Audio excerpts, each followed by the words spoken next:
More than half of the people in Lesotho are unemployed. Kori Rantimo is one of them. He worked in South Africa as a miner for decades, but has been unemployed ever since he returned to Lesotho 5 years ago. To get by, he farms and sells vegetables on a small plot outside Maseru. But business is slow.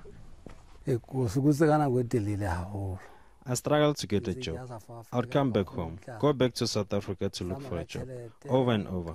Most of the time I will run out of money and just come and sit here. The only thing I can do now is look after a few cattle and vegetables I've got.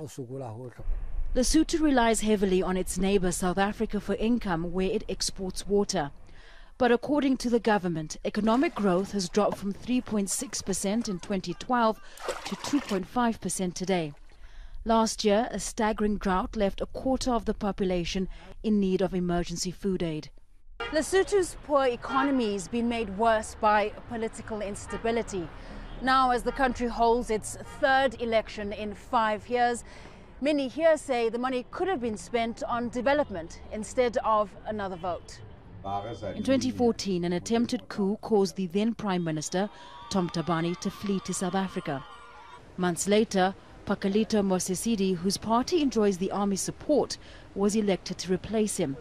But he lost a vote of no confidence in Parliament earlier this year, leading to new elections.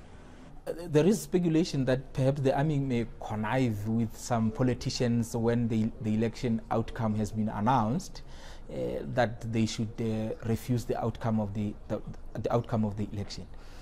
That is not immediately foreseeable.